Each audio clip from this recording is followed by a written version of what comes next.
Dans cette vidéo, nous allons voir les modes de fusion. Alors, tout d'abord, je vais aller chercher la fenêtre transparence. Donc, fenêtre, transparence. Voilà, donc cette fenêtre va nous être utile pour choisir nos modes de fusion et la transparence. Alors là, j'ai créé un nouveau calque par-dessus mon illustration. Et je vais dessiner par-dessus tout ça un rectangle. Voilà, donc je vais dessiner un rectangle jaune, par exemple. Bon, c'est arbitraire.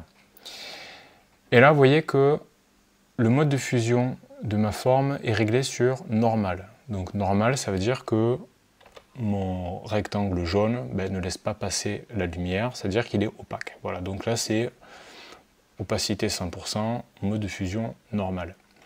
Donc le mode de fusion va me permettre, donc tous ces modes de fusion vont me proposer différentes manières d'interagir avec les objets qui sont dessous. Alors on va les tester. Alors on a obscurcir,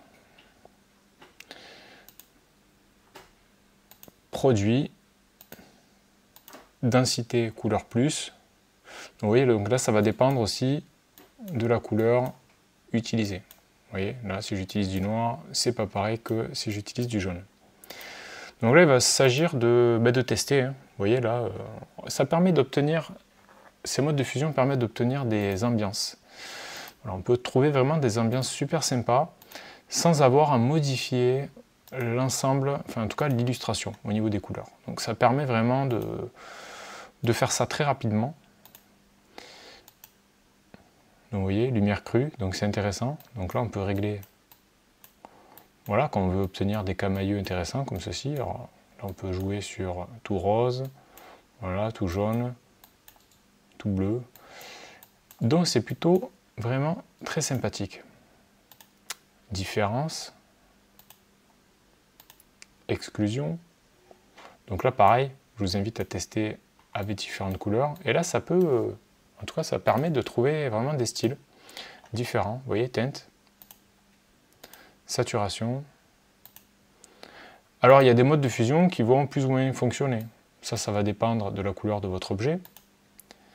Et ça va dépendre aussi de l'objet qui se trouve dessous.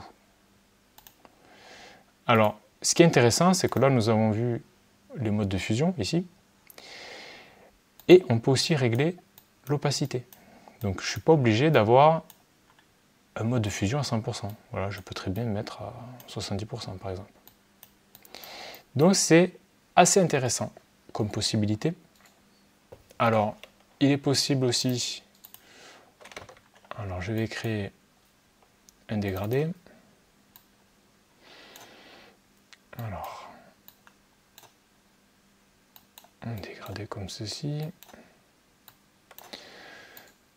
Donc là, vous pouvez très bien aussi vous amuser à créer des dégradés.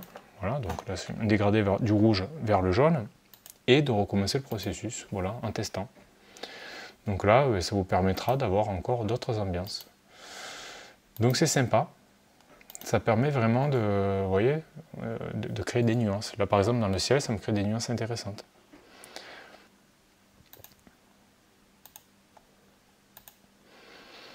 Voilà. Bon, mais là, je vous invite vraiment à tester. C'est vraiment très intéressant. Vous voyez, là, si je veux vraiment obtenir mon illustration entièrement comme ça, du coup, ça me permet d'avoir une ambiance vraiment très intéressante pour pas grand-chose. Hein.